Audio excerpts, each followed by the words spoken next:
أعوذ بالله من الشيطان الرجيم. بسم الله الرحمن الرحيم. الحمد لله رب العالمين، والصلاة والسلام على سيدنا أشرف الأنبياء والمرسلين وعلى آله وصحبه أجمعين. وبعد، اللهم علمنا ما ينفعنا وانفعنا بما علمتنا وزدنا علما يا رب العالمين. اللهم خذ بناصيتنا على البر والتقوى واهدنا إلى سبل السلام يا رب العالمين. Bugün kelgan dersimiz bo'lsa İmam Abu Ja'far al-Varraq at-Tahavi rahimahullah yazgan Aqidetu Bayani Ahli Sünne, Bayanu Aqideti Ahli Sünne namlıq. Aqidetu Tahaviyye degan isim bilan mashhur bo'lgan bu kitobning vel istita'atu allati yajibu biha al-fi'lu degan yeriga keldik. Bu yerdan boshlaymiz. Oldi bilan biz bugungi darslikki qisqacha mazmunini so'zlab o'taylik, asosiy mazmunini. Bugungi darsimizning asosiy mazmuni bo'lsa, yani Ahl-i Sünnet bilan Mu'tezile ve Cebriye fırkısı, Kaderiye, Cebriye fırkısı oturuşundaki intayın keskin ihtilaf. Bu mesele hakkında toxtalımız. O mesele olsa Kaderiye'de fırkı var, Cebriye'de bir fırkı var. Azgın fırkıların içinde. Cebriye fırkısı ne deydi dese, insanın hiç kandak bir ihtiyarlığı bulmaydı. Allah Teala insanın hem iş hareketlerini Allah Teala xuddi insanın yüzünü yaratkandek hem iş hareketlerini yaratıp durdu ve insanda hiç kandak bir iş hareket bulmaydı. Şu sebepten insanda ihtiyarlık yok. İnsan eğer Müslümanla bulup kalsa bunun dikildiği netice var. İnsan şu sebepten bir Müslümanla bulup kalsa, anladın, Müslümanla bulup kalsa bu devzaki kirmeydi o. Her kadar buna mesele yüksek kesse mu bununla bir numumaydı o, zarar yetkizmeydi. Anladın? La tenfe'ul, la tedurrul ma'siyetu ma'al iman kema la yenfe'u kema la tenfe'u ta'atu ma'al kufr. Diyen bu kelimesini kırdı bula. Hem de yani aşağı gelip çıktı da bu. İnsanın ihtiyarlık bulmagandiken, mecbur olgandiken bu Müslüman bolgandan biz bunu cennetlikini bilaleymiz. Kafir olgan bolsa dozokni bilaleymiz. Yani şundalam deplan bula. Mulciye'nin içi kirip gitiden bula. Mulciye'nin içi kirip gitiden. Hem de yeni bir türlüklerine dedi bula kaderiyle. Bu kaderiyle deydi ki insanın hem takdiri insanın kuluda. İnsan takdirini üzü yaratıdı deydi. Yani kaderiyle diyen takdirçiler diyen gibi. Aslında bunu takdir günah besledik Allah dediyse bula nemişki kaderiyle hepsini koydu dese çünkü bula takdirini üzümüz yaratımız deydi. Takdirini Allah'a nispet vermeyi, takdirini üzgün nispet vermeli. Bu kaderiyle deydi ki insan üzünün şirketlerini üzü yaratıdı. Yüzü peyda kılıdı o. Ondan ki Allah Teala insanı yaratıp koydu. Ve insanda bir kuvve muda'a. Yani aynı şirket kılalaydıgan bir güç kuvvetini yaratıp koydu, uğurlaşıp koydu, amanet koydu. Allah Teala şu amanetten soraydı. İnsan üzü kılıdı karşıda, hemen üzü kılıdı. Allah Teala onu yaratıp verdiği işi yok. Onu başta bir amanet koydu. Hem de mavu Mu'tezile fırkısı bu. Yani buna kaderiyle hem değildi de Mu'tezile ilişkisi bir. Bu fırkıla fakat kuvvetin muda'a diyelik üçülla mubtedi' oldu. Ne olmaydı? Kafir olmaydı. Yani Allah Teala amanet koygan güç bilen andın beşte Allah Teala sen koygan bir iktidar ile Allah bütün için yüzü kılıdı Allah Teala'nın katı alakası yok. Allah Teala ağırlaşmaydı karşığa. Deydi Allah Teala sep koygan güç kuvvet bilen şunda kılıdı diğerlik için kafir olup gitmeydi. Anladın? Ama Allah Teala aralashmaydi degan qavl uchun Qur'oni Karimdagi oyatlarga, nas oyatlarga, hadis shariflarga qarama-qarshi kelgan bo'lib, bular mubtadi, ya'ni bid'atkorlar bo'ldi.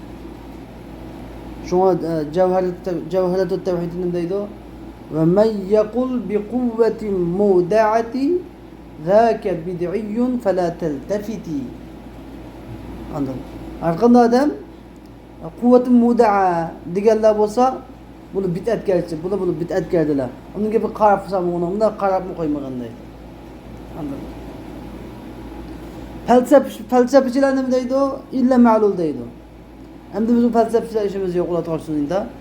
Hozirgi masala musulmon firqasidan ichidan chiqqan qadariyalar bilan jabriyalarniki masalasi. Endi ahli sunnat val jamoat nima deydi? Ahli sunnat val jamoat nima deydi desa, ahli sunnat val jamoat mush ikki firqaning qab o'ttirisidan chiqib deydiki, xayrul umuri awsatuha. Allah subhanahu wa ta'ala taqaddas hamma şeyini yaratmışıdır. Allah Teala yaratgan şeylerin qatarından insanın iş hareketleri hem ba. Allahu haliku kulli şey. Allah Teala halakakum ve ma ta'malun. Sizleri yarattı ve sizlerin amellerini hem yarattı. Emdi onun keyin Allah Teala yine Allah Kur'an-ı Kerim'de ne deydi? Laha ma kesebet ve aleyha ma iktesebet. Demek Allah Teala məni kəsbini insana nisbət verdi. Xalqını Allah Teala özünə nisbət verdi. Şunu olan her işkini delil əməl qılıb əhl-i sünnətimə deydi o. Bir insanın şirketlerini Allah Teala həmmini yaratıdı. Allah Teala yaratıdı. Ama Allah Teala yaratıdı. Ama insan bunu yüzü irade qılıb, qalbida keskin irade qandan keyin Allah Teala şu an yaratıp verdi billah. İnsan bir iş qilmoqchi bo'lib keskin irade qat'iy niyet kelgan hamon niyet kilib bir de yo'q ko'tarsa Allah Teala şu an yaratib berdi. Yaratib bergandan keyin inson bu ishni qildi. Endi bu ishni yaratib berish, bu kuch-quvvatni yaratsa, bu ishni yaratib berish Allah Teala'ga nisbat beriladi. İnsanın bu ishni qilganlik, urilganligini deb ataladi, kasb deb ataladi. Bu ishni paydo qilish Allah Teala'ga xalq deb ataladi. Bir insan bu işni uğurlaş, insanlar ne demek ataldı? Kesip deb ataldı. Ama şunu olayımdan da sual sorak nereden geldi dese, Allah Teala müşini ki sen ne mi için bu işini ihtiyar kıldın? Sen ne mi için bu işini tanladın? Sen eğer savab biriş gelgende bu yaxşı işini tanlaganlık için savab verildi. Eğer yaman ceza biriş gelgende sen ne mi için bu işini sen ihtiyar kıldın? Sen ihtiyar kılganlığın için Allah Teala yardım verdi. Sen kesip kan boldun. Bu işi sen uğurladın. Bu işini sen uğurladın. Peki Allah Teala senin keskin iradikil ihtiyar kılıp tanıdığın için Allah Teala sana yardım verdi. Şunu olan sen uğurladın. Hep şunun mesuliyet kitabıdır. Emdi bana bir şeyde bir şey inçki meseleden bir şey çıktı. İstitaat de bir gap çıktı yani. İstitaat. İstitaat. Emdi insan bana bir şeyde insan bir keskin irade kılgandan keyin Allah Teala bununla yaratib berdi bir ishni. Yaratib berganda inson qila oladi. Bu shu istitoat deb ataladi, quvvat. Mushadiki fi'l deb narsa bor, fi'l. İnson shu istitoatda shu fi'lni qiladi. Shu istitoat fi'l bilan birli bo'lamdi yoki fi'ldan burun bo'lamdi? Desa deydiki, shu istitoat fi'l bilan birli bo'ladi. Ya'ni meniki bir şey qat'iy irade qilaman, tanlayman. İrade qilgandan keyin keskin irade qilgan vaqtimda Allah Taala menga bir kuch yaratadi, kuch. Bir şey qila oladigan bir kuchni yaratadi. Shu kuch sharkat bilan birga bo'lamdi, sharkatim burun bo'lamdi desa, bu kuch sharkat bilan birga bo'ladi. Undan burun bo'lmaydi. Chunki bu kuch bir alat bu. Bir jism emas. Alat, hadise. Hadise degan ikki zamonga tura olmaydi, hadise jismsiz tura olmaydi. Endi bu şu şirket bilan birga paydo bo'ladi. Bir şirket bilan birga paydo bo'ladi. Buni Allah Taala yaratib berdi, inson kasb qilib ulug'laydi. Endi yana bir savol kiradim deganki, anda olsa Allah Taala la yukellifullahu nafsan illa wus'aha degan tursa. Allah Taala hech qanday bir nafsni kuchi yetmaydigan, shami yetmaydigan ishga taklif qilmaydi degan tursa. Endi masalan men Allah Taala namoz o'qiy, aqimus salat dedi. Men namoz o'qiydiganligimni sizlar dedinglar. boş istitaat fiil bilen bille tam yüz burada da ama. Meniki anda da namaz okuyalaydıgan okumaydıganlıkını ben namaz okupakmaydı bilmeymen. Namaz okupakmaydı bilmeymen. Demek ben namaz okuştum bunun benden mi yok? Okuş istitaat yok diyen gap. Namaz okuşundan bille fayda oldu diyen gap. Allah Teala anda da ben güçüm yok dersini. Ben takatim yok boğan dersini buyurup tek tuttuğum ne? Dep birisi sual sorsa onun bildiğin cevap ya siz degandek emas. Avval siz degandek emas. O sizden deganiniz istitaat bizde ikkiga bölünadi. Biri istitaat batini, yani biri istitaat zahiri. İstitaat batini degan nima? Azim şu Allah Teala biz irade keskin irade qilgandan keyin bizga yaratib beradigan kuch quvvat, qudrat. Bu qudrat bunu biz bilolmaymiz. Bunu Allah biladi. Ha. Endi biz bu arkalık bizni Allah Teala'ga bağlanış qilmaydi. Bu arkalık nima qilamiz? La havle ve la kuvvete illa billah. Bizning her bir hareketimiz, her bir işimizin fakat Allah'ın yardımıyla bo'lganligini bilishimiz uchun, davomli Allah Teala'ga esib turishimiz uchun, shuning uchun foydasi bor buni tunishimiz uchun. Endi bu teklifler yüzünden istitaat qaysi desa u bo'lsa, bir insonniki badanining saqligi, a'zolarining saqligi, sharoit bir amal qilish uchun sharoitlarning hozir bo'lishidan iborat, vositalarniki sog'lom bo'lishidan iborat manasi ko'zda tutiladi. Endi teklif shariat teklifi la yukallifu nafsan illa vus'aha degan gibi bu yana shu fiildan naq kuch shu vaqtdagi kuch qudrat degan bo'lmasdan balki yani oldin ala badanniki qo'llarining put qo'llarining sog' salomat bo'lishi masalan, a'zolarning salomat bo'lishi, sharoitlarning tinch xotirjam bo'lishi, sharoitlar hozir bo'lishidan iborat oldin ala fiildan oldin ala bo'lgan ishlar demakchi. Demak, mau istitaat zahiri. Bunu biz ko'z bilan ko'radigan. Demak, tuka odamning mening biz Alloh taolo nima demaydi? Urtib namoz o'qi demaydi. Tuka odam. Chunki buniki istitaat zahirisi biz ko'radigan istitaat zahirisida urtib namoz o'qishga qodir bo'lmaydiganlik Allah. Shu o'tirib namoz o'qiydi. Masalan. Demak, istitaat chiqig'i bunu beradigan javob. Shuning uchun shariatga kelgan men istata'a ilayhi sabila haj qilinglar degan linnasi alal velillahi alal nasi hajjul beyti men istata'a ilayhi sabila ayatımı mishad istata'a ilayhi sabila kabiga yo'l jihatini qodir bo'lganlar degan payg'ambar hadisda nima istata'a degan nima deganda zat ya'ni uzuq va uloq va rahila deb payg'ambar alayhisalom tafsir qilib bergan. Demak, o'sha hammasi sharoitlar, mush istitaat zahiri deb ataladi. Demak, ikkiga bo'lindi. Shuning bilan bu yerda ixtilof tugadi degan. Xo'sh. Endi bizga mushuni bugungi darsimiz mushu asosiy mazmuni mushu. Shuning musannif nima deydi? Val istitaatu allati yajibu biha al-fi'lu. Fi'l, ya'ni fi'l degan nima? Ish harakat. Masalan, men namoz o'qisam namoz degan fi'l. Fi'l vojib bo'ladigan istitaat. Fi'l vojib bo'ladigan istitaat degan gap desa ay yujadu bihal fi'lu degan gap. Val istitaatu allati yujadu bihal fi'lu ha degan gap ma'nosi yajibu bihal fi'lu. Nimishqa yajibu deydi desa, chunki istitaat bilan fi'lning aloqasi, ittisol ilishkisi aloqa xuddi illa ma'lulning aloqasiga o'xshaydi.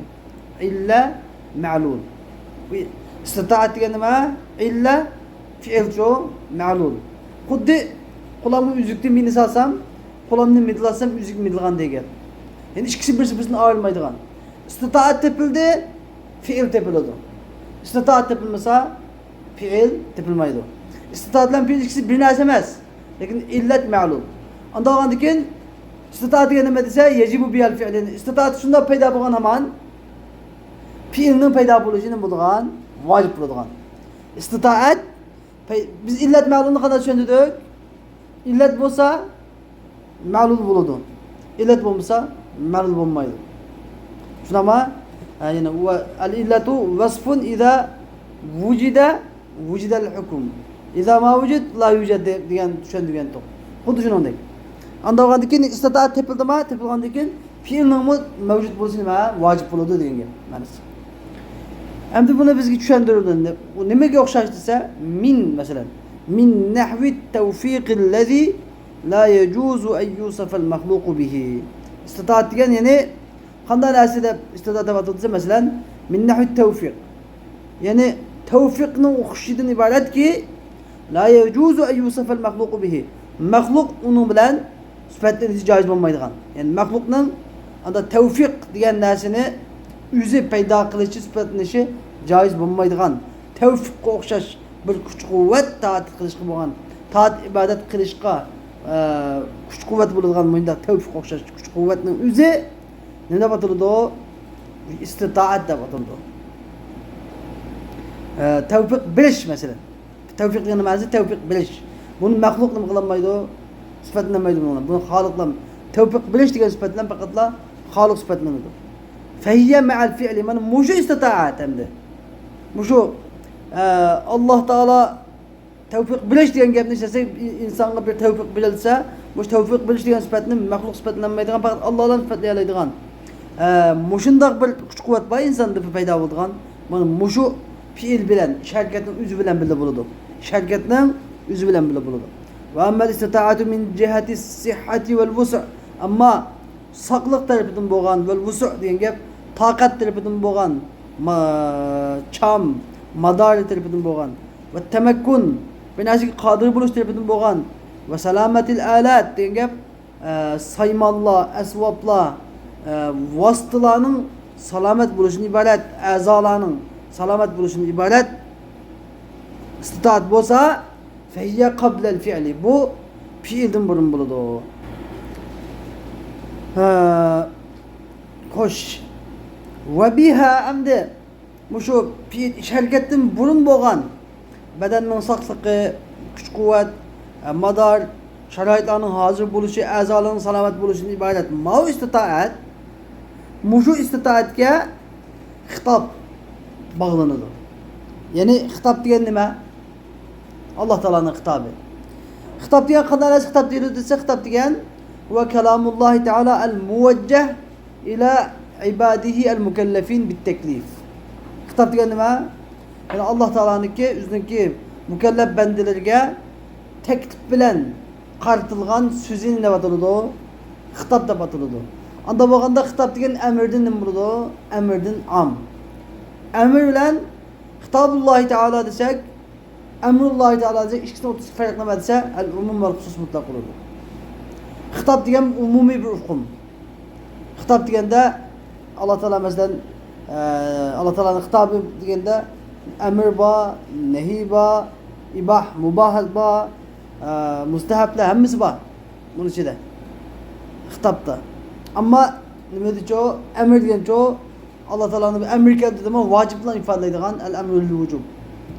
Demek andavanda hitabullah diyen gibi Allah Teala'nın çakırkı diyen gibi. Bendeler gibi bakanda mesela çakırkı. Bu çakırkının içinde maaşını kıl, maaşını kılma, maaşını kılsan yakşı buludu, maaşını kılsan yaman buludu diyen çakırkılar hemmisi hükümet teklifini çıkardıgan, teklifini çıkardıgan hemmisinde batıldı diyen hitap da batıldı. Yani gayrige kartılgan, gayrige kartılgan. Ve huve kema kâle Teala bu olsa Allah Teala'nın ki Allah Teala diyendek la yükellifullahu nefsen illa vus'aha. Yani Allah Teala hiçbir nefsine fakat o nefsinin çami yitidigan iş kılgan teklif kılıdı. Kudreti yitidigan iş kılgan teklif kılıdı diyen kavlidikidek bu şu istita'a şaraitlarının hazır buluşu, azalarının selamet buluşu ibaret mav istitaat Allah Teala'nın ki bu şu ayet dedi ki Allah Teala hiçbir nefsine çami etmedi, kaç teklif kılmaydı o. Diyen ayetiyle ayetin ayetke bağlanıdı. Ma istitaatke bağlanıdı. Anladın? Mesela Allah Teala bir tukur adamını ürtürüp namaz okun demeydi. Allah Teala tukur adamını ürtürüp namaz okun demeydi. Mesela. Kudu şunundaki. Yani küçüğü etmeydi, aşkı Allah Teala teklif kılmaydı. Allah Teala teklif kılmaydı, aşkı benden çok mu küçüğüydü. Ve ef'alul ibadi emdi hoş. Ve ef'alul ibadi hiye bi halqillah. Emdi bendilerinin iş hareketleri, bendilerinin iş hareketlerinin hemmisi hiye bi halqillah. Diyengep hemmisi Allah Teala'nın yaratışı bilen bulur. Yani iş hareketlerine hudde bendilerinin üzerine Allah Teala yaratkandak iş hareketlerini Allah Teala özü yaratıdır. Ve kesbin minel ibadikin bendiler tarafından kesbi hesaplanır. Bendelerin şirketleri Allah Teala'nın yaratışı bilen buludu. Bendilerden boğan kesip bilen buludu. Bendiler nispeten kesip Allah Teala nispeten yaratış yapmadı.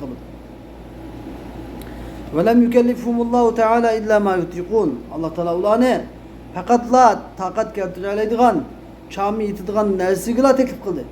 Ve la yutiquna illa ma kellefhum. Ular hem fakat Allah teklif kılgan nersilergila taqat keltireleydi. Qadir bulalaydı. Allah teklif kılgan nersini herkes mi kılanmaydı? Allah teklif kılgan nersiden ziyade mümkün demez. Allah bir namaz oku, bir işini kıl diyen olsa bu kıl diye işten ziyade herkes mi kılanmaydı mümkün demez. Allah Teala kıl diyenin aran kılalaydı. Bana muşu hem de bugünkü dersimizin asası mezmunu bana Peygamber Aleyhisselam hadis-i şerifte diyen mühim bu Kur'an-ı Kerim'de mükergen la havle ve la kuvvete illa billah diyen muşu kavlinin tefsiri. Meşhurmuş ismi azamı da koyumuz. Muşu zikirinin muşu kelime tayyibeniki tefsiridir bugünkü akide. Bu kelime tayyibi intayın mühim kelime tayyibi ki en mühim akidelerden bu akidenin bizge insanlığımız hayatımızda Allah Teala'nın yardımısız, Allah Teala'nın güç kuvveti medetsiz minut, sekund, dakika yaşamaydı kalıqımız. Ne müşü bildir? La havle ve la kuvvete illa billah.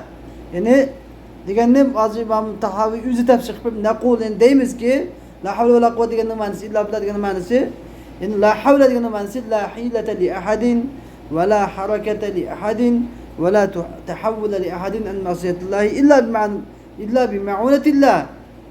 La havle illa billah diyenin manisi yani hiçbir adam la hilete li ahadin gibi hiçbir adamın ki bir amal çaresi yok. Bir işini kılışka amal çaresi yok. Ve la harekete li ahad diyen hiç kimden bir hareketi yok. Midilişi, hareketlenişi yok. Ve la tuhavvule li ahadin en masiyetillah. Hiç kimden Allah Teala'ya asi bulaştığın yütkülüşü yani kayıtışı yok. Kayıtışı yok.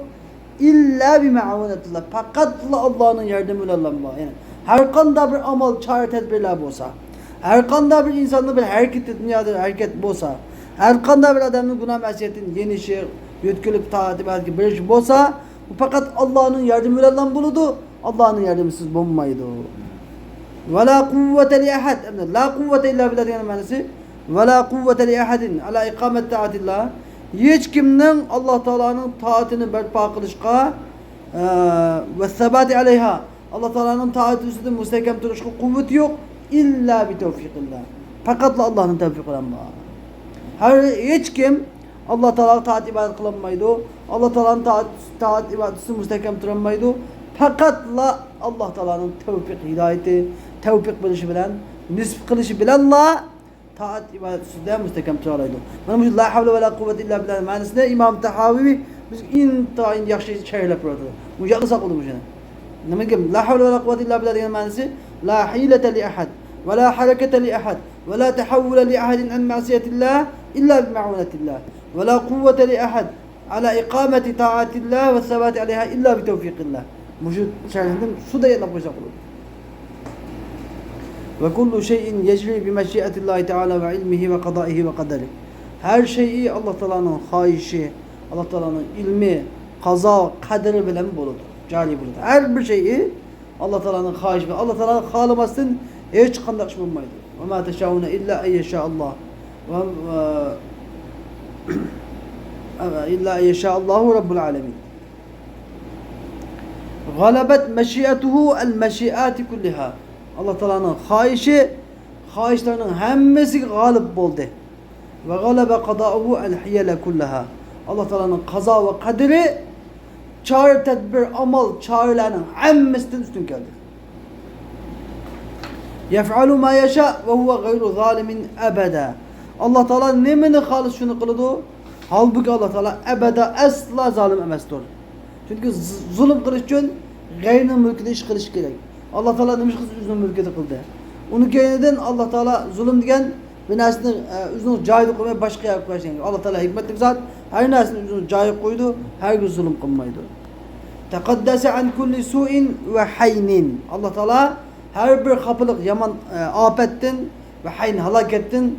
Ama mukaddes, büyük mukaddes, salamettir. Allah Teala bir afet itip kılışı, halaket itip kılışını Allah Teala hak münezzehtir, mukaddestir. Ve tenezzeha en kulli aybin ve şeynin. Allah Teala her kadar aybu nuksandın pak münezzehtir. La yus'alu amma yef'alu ve hum yus'alun. Allah Teala kılgan işinden sual sorak tatılmaydı. Halbuki ular kılgan işinden sual sorakka tatılıdı deydi. Hoş, endi biz şu metnindeki şerhini kılıp biteyli. Avvelen biz istitaat hakkı to'xtab o'tamiz. Abu Cafer Tahavi rahimahullah dedi ki: "Vel istitaatu lati yecibu biha'l fi'lu" dedi. Yani vel istitaatu lati yecibu biha'l fi'lu min nahvi't tevfik allazi la yecuzu en yusafa bihi'l mahluku ma'al fi'li.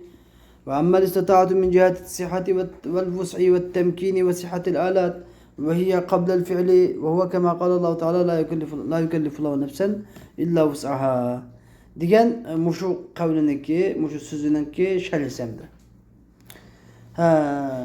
Sen istitaat degan qudrat degan ma'nosi.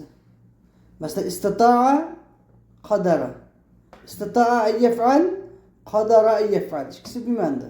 Ya'ni bir ishni qila oladi yoki bir ishni qilishga qodir bo'ldi degan o'xshash keladi. İstitaat degan bir ishni qodir bo'lish degan. İstitaat. Endi istitaat ikki qismga bo'linadi. İstitaat ikki qismga bo'linadi. Biri istita'a batini, yani biri istita'a zahiri. Biri istita'a batini, yani bir istita'a zahiri. Endi istita'a batini degan nima? Istita'a batini degan yani فهي التي يوجد بها الفعل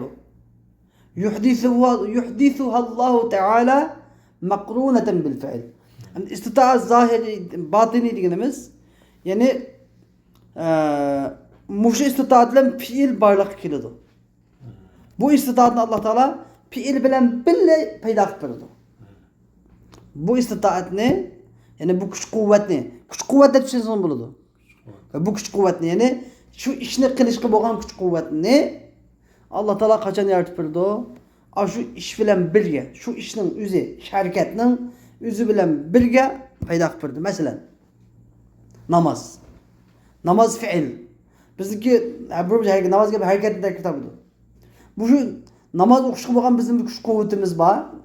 Bu shu quvvatni qachon biz namoz o'qiyda keskin iroda kelib, namoz o'qishni maqsad qilib qat'iy niyatga kelib, shu bir palla yuqori ko'tarilsak, shu chaqda Alloh taolo bizga shu kuch quvvatni yaratib berdi. Yaratib bergandan keyin bu nima ataladi? Bu tavfiq deb ataladi. Bu kuch quvvatning ismi nima? Tavfiq deb ataladi. Ammo shundan biz namoz o'qiymiz. Endi bu namoz o'rindaymiz, shu fe'lni o'rindaymiz. Bu namoz degan fe'lni o'rindash uchun bu namoz degan fe'lni kamil, shu istitoatni va bu fe'lni kamil yaratib bergani kim? Alloh. Hech kim narsa olmaydi. Istitoat fe'l. Tushundingmi? Istitaat degan kuch quvvat. Shu namozni qilishga bo'lgan kuch quvvatimiz. Nima uchun fe'l uchun namozning o'zi. Buni ikkinchisini Alloh taolo yaratib berdi. Lekin biz nima qilamiz? O'rindaymiz. Biz kasb qilamiz. Biz kasb qilamiz degan biz qilamiz. Alloh taolo nima yaratib berdi? Li iradatina. Biz iroda qilganligimiz uchun yaratib berdi. Texmi oddiylashtirsam, masalan, bir chiroq, lamba, sim. Bizniki kasbimiz nimaga o'xshaydi? Kasb qilgan kasbimiz, bizning irodamiz, kasbimiz bu sim tatib, sim pozlarni qadab, simlarni qadag'an o'xshaydi. Mana nimalarga, miftahlarga, ochqichlarga to'plarni ular ekilganga o'xshaydi. Endi mushu chiroq pozni yenish uchun nima kerak hozir? Hozir biz hamma sabablarni qilib bo'ldik.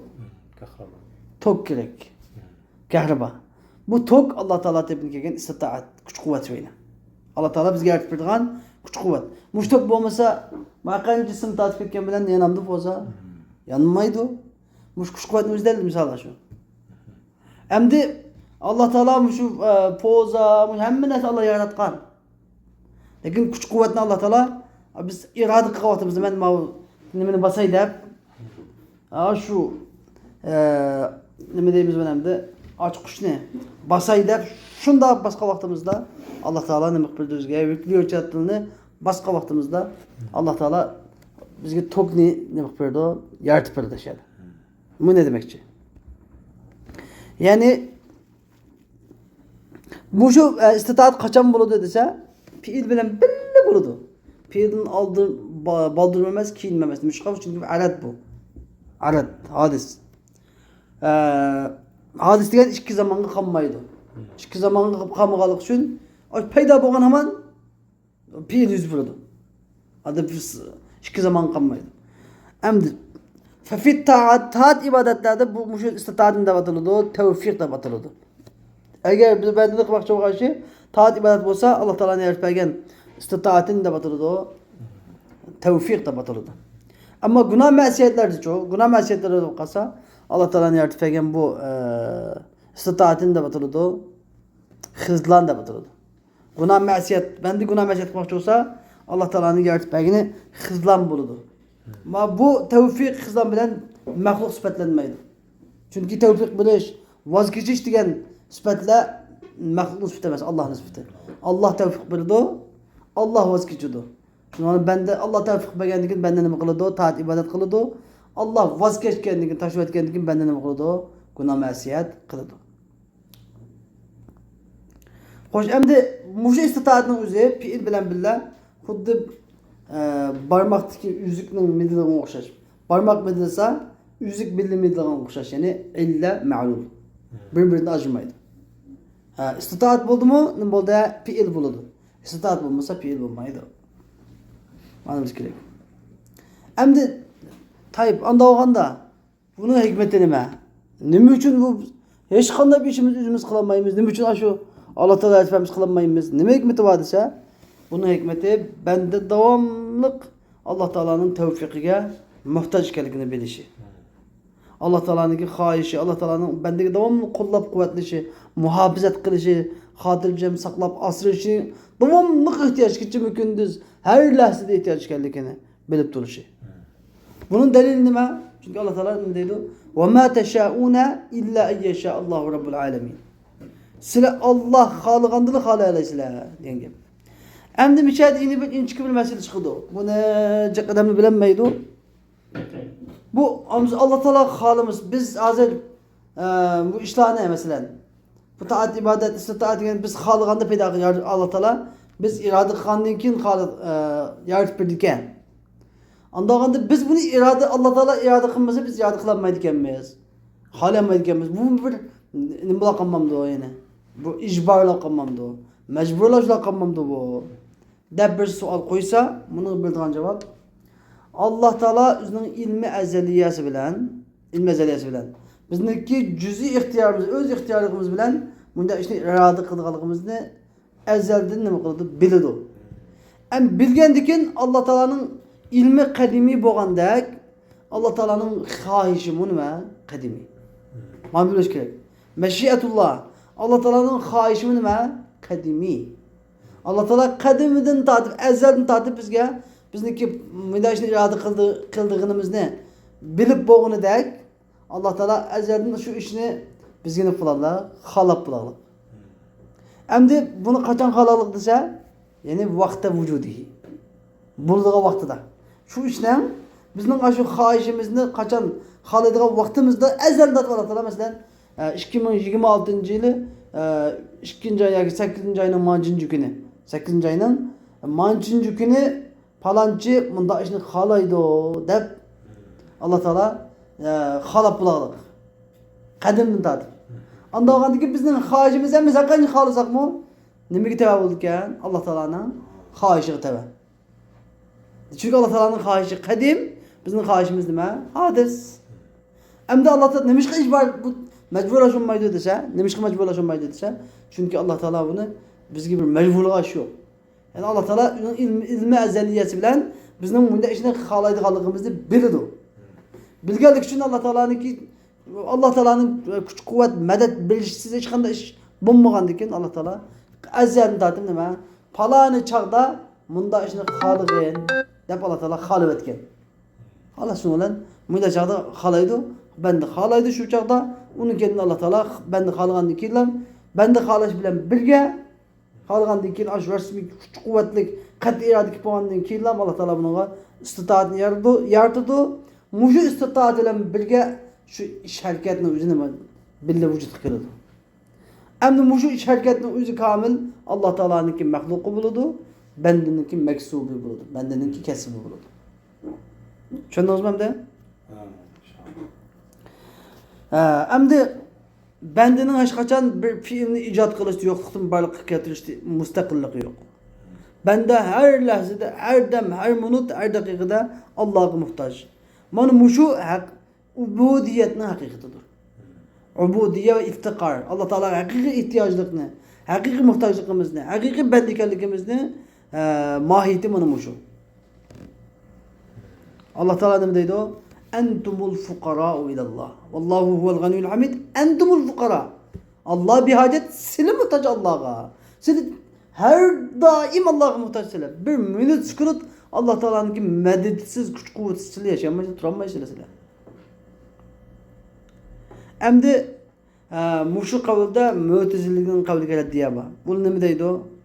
Mushu qudrat, ya'ni hozir da'vatgan mushu qudratning o'zi Mu'tazil nima deydi o? Şirketten baldur. Şirketten baldur. Yani bir iş fiil buluştun bunun bu kudret basilade. Bu kuvveti muda'a bu. Sizge Allah Teala size peyda kılatkan. Makduratü lil abid. Ben de kadir bununla. Bu makduratü lil abid. Ben de kadir o işe. Şu işe ben de kadir. Çünkü bunun da kuş kuvvetimiz istatadımız Allah Teala bunun bir vetke onunda. O kim peyda olmaydı o? Ondan deydu kim? Mu'tezile guruhi. Hem de onun aksi bunun karşısında Cebriye guruhinim deydi. Cebriye'ler deydi ki ya benden hiç kandak istitaat yok. Hem hiç Allah Teala'nın bende geçim bilmegen benden ihtiyar yok. Bende diyen bir xuddi hava düşüyotgan peyga okşaydı.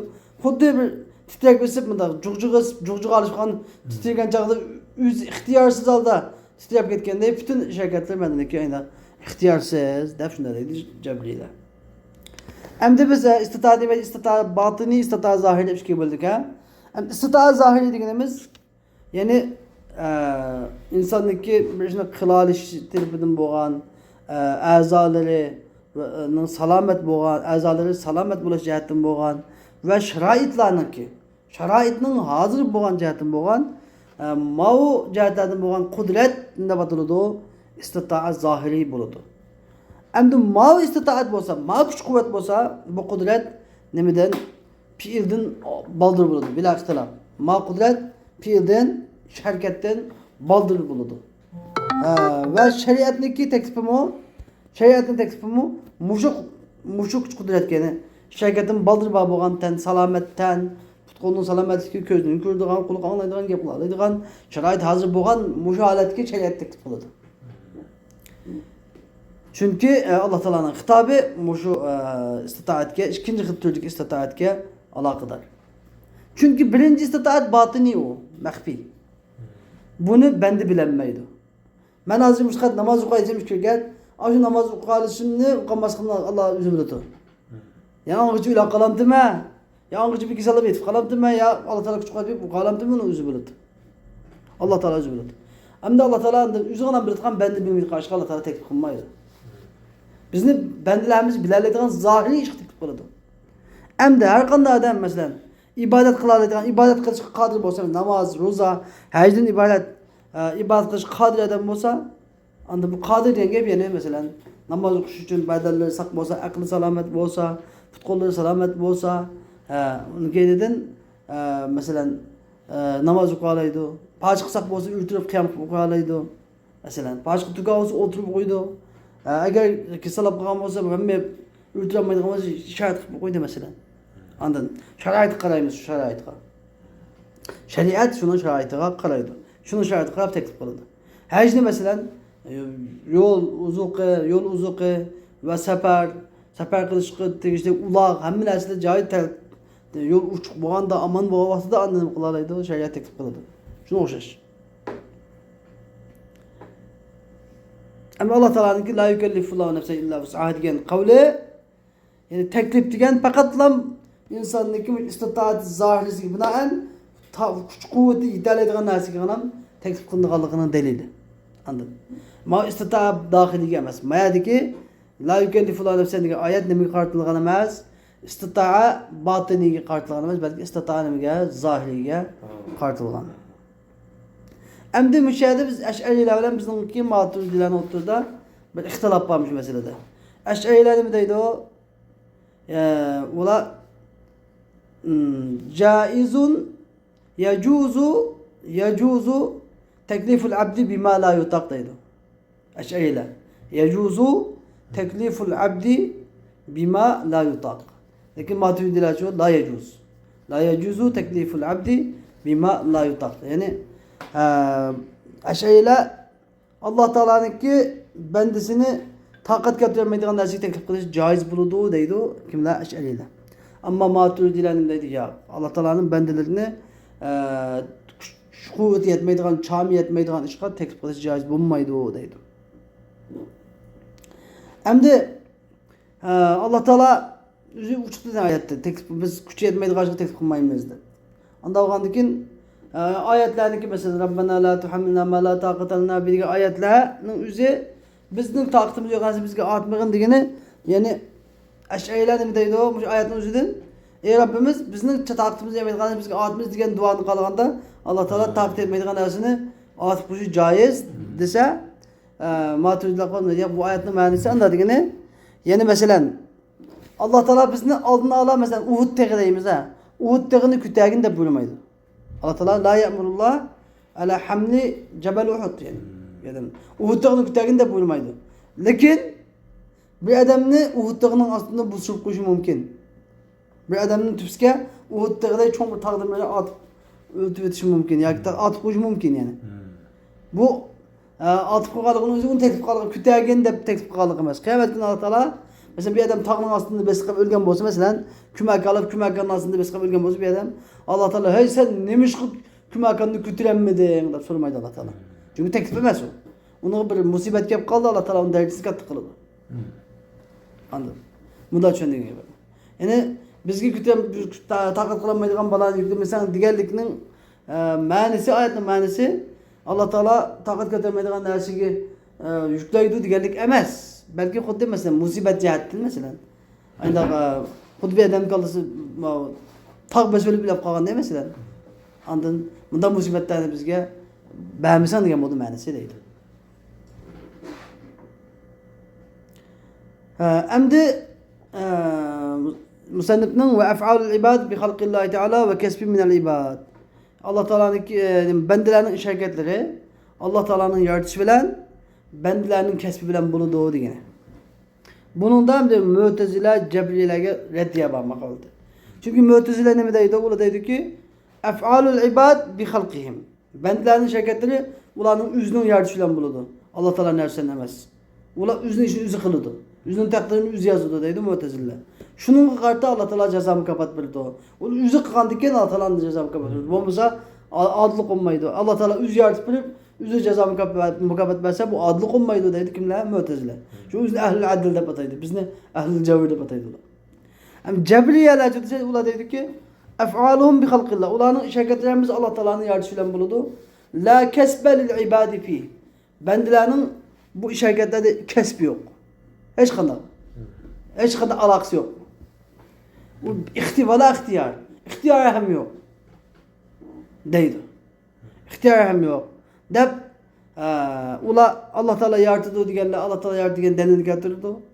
Allah Teala yardım etti diyenler insanın kesbi üzü kılıdı, kayışları, ma'asebe musibetin, bima kesebet eydiküm diyen delillerini getirdi. Her kendisi üstündeki mezhebi delillerini getirdi. İşte delillerini getirdi. Ama bu mezhebe, bu iki mezhep şu gulu bilen taksir. Gulu bilen taksirniki. İfrat tefritniki işte uçuda. Böyle haddini aşırı etken, böyle haddini düşürü etken. Hem ve tarikul müstakim, doğru yol bolsa, bu işki doğru yol kalsa degende hayrul umur. Evsatiha yani ehl-i sünnet vel cemaat degen yol bu bolsa yani ef'alul ibad bi halqillah ve kesbi ve bi kesbil ibad. Yani bendilerin şirketleri Allah Teala'nın yaratıp bilen ve bendilerini kesip kılış bilen vücut çıkıdı o. Hem de delillerimizi söyleyimiz. Ondan sonra Allah Teala'nınki şirketlerin yardım bir şey olan delil olsa Allah Teala Kur'an-ı Kerim'de neydi o? Allahu haliku kulle şey. Allah her şeyin yaratıcı. Hem şeyin yaratıcı olan olsa insanın şirketi bunu ve şey insanın şirketi mu şey tabii ki onu yaratkan. Onu gene Allah Teala dedi. Vallahu halakakum ve ma ta'malun. Allah Teala sizleri yarattı ve ma ta'malun diyen çoğu yani ma masdari yani sizlerin amel olanı yarattı. Ve a'malakum diyen bu. Hem de yeni böyle ve li enne cemi'al mumkinati vaki'un bi halqi. Yeni bir aklan bulan delilimiz. Cemi mumkinatlar, dersler ya müstehilat, mumkinat, vacibat da üç kübünde değil mi? Mumkinatların hemisi Allah Teala'nın yardımıyla yüz verirdi. Bendininki ve fi'lul abd, bendinin işareti mu? Min cümletin mumkinat, şu mumkinatlarını katardın. O özel durum peydalık kalmaydı tabii ki. Hem de Peygamber Aleyhisselam yeni bir hadisinde degende Allah Teala halakallahu kulle sani'in san'atehu. Kulle sani'in ve san'atehu. Allah Teala her bir yasavcı, iş kılıcındaki üzünü ve onu kılan işini yarattı. Degen hadis, sahih hadis. Sahih hadis hem ba. Şunun olan mağunime Allah Teala'nınki şirketlerini yaratkanlığının delilleri. Hem de ve emmed delilu ala ennehu bi kesbihim. Hem de şirketler bendilerini kesbilen bu onun delilini verdiyse Allah Teala Kur'an-ı Kerim'de zâlike bimâ kaddemet yedâke dedi bir ayette. Yani şu seninki kulağın kıkan iş sebepten geldi ma iş. Yani sen kıkan iş süpeyli. Yani sen kesip kıkan iş süpeyli diyen bu manası. Allah Teala fe bimâ kesebet eydikum. Sizlerge yetken musibet fe mâ asabekum min musibetin fe bimâ kesebet eydikum dedi. Sizlerge yetken musibet sen kulağına kesip kıkan kesip tüpeyli geldi değil. Demek insanlığa yani insanlık karşı insanlığa nispet verilgen devamlı kesip nüsülen nispet verilirdik. Yani bir ayet Allah Teala ve men yeksib ismen fe innema yeksibuhu ala nefsi. Kim ki bir günah işleydikken, günah kesip kıldıkken onu üzgü karşı kesip kıldı. Üzgü ziyan. Ve men yeksib hatiyeten ev ismen dedi yeni bir ayette. Allah Teala yeni bir ayette velakin yuahidukum bima kesebet kulubukum dedi. Hatta kalbinin kılını kesip atadı. Allah Teala senin kalplerine kesip kılan nersike senin sürüştü kılı da o dedi. Hem de hem bu iki firika yani kaderiye ile cebriyeler'inki kaderiyeler ve cebriyeler'inki mutezileler ile cebriyeler'inki diyen gibi de iki delinin birini terk etişi var. Biri az iki delil getirme kaderiyeler demek halık delilini kılan terk etken. Cebriyeler çoğu kesb demesine delilini terk etken. Ondan sonra ve fîmâ kulna cem'un beynehuma fehuve evlâ. Fekâne evlâ. Bizden diyen gibi, ahl-i sünnetin diyen gibi de her işkini delil amel kılış var. Yani bizden şirketlerimizde Allah yaratıdı, şu deliller karab. Bizdeki küçük önemimizin çoğu, kesiplerimiz çoğu, benden şirketlerimiz bizim kesibimiz bilen buludu, mavi deliller karab. Demek ki işkini delilini tutan bulduk. Tabi avla. Bir delilinde mensuk emetin kadı kandı her işkini delil amel kılış mümkün olsa tabii ki bir tane avla usul kaide değil mi? Bağ mevcut. Usul kaide biz uğan sesine. Yani usul şaşırtında çıktı. Yani eğer Kur'an-ı Kerim'in ayetlerine hadis-i şerifler işkisi amel kılış mümkün olsa bir tane avla işkisi amel kılış vacip. Eğer ikisi biz karma karşı gibi kancadı Kur'an'a ayeti amel kılındı ama hadis amel kılınmaydı. Çünkü hadis Kur'an'a karma karşı gibi kancadı hadis emniyeti ama karşı gelmeydi hadis seyilen boğazı Kur'an'a karşı gelmeydi ama karşı gibi kaldı ma bu hadis seyiyemez diyen gibi maalesef. Şu çağda Kur'an'a amel kılındı dedik ma. Mümkün kudumuş bu şunu demeyin de. Bunu da kudde amel kılış mümkün olsa hiç amel kılındı. Demek bu işkisi amel kılış mümkün. Yani bir işine bir işin kışkılan küçük kuvvet Allah Teala yaratıp verdi. İnsan kıldı. Desek oldu. Bunun da işkanda bir mesela şu sebepten andın savap ceza yaşlıların cezalaş, yaşlıların mükaffatlaş, yamanların cezalaş Şunun oldu, doğru buladı. Eğer biz insanın kesibi yoklayacak ucaqda, Allah Teala'nın hem yaratıb bəd edəcək, insanın kesibi yoklayacak, Allah Teala üz yaratıb bəgə iştiqa, üzü cezalısı haqlı bulamdı bir adamlar iştiqa bulmaydı. Eğer biz insan hem ne kılıdı, Allah Teala yaratıb bəd edəcək ucaqda, Kur'an-ı Kerim'deki bu delillerin üzü, nak Allah Teala yaratıdı sahip karşılığında. Allah Teala her şeyini yaratıcı diyen, benlik için mümkündür. La havle ve la kuvvete illa billah diyen hemmesini ne bulup gitti o? O deliller misi? Bakışlar gitti o çağda. Demek at-tarikul hak bulan yol, şu kap oturacak zaten doğru yol.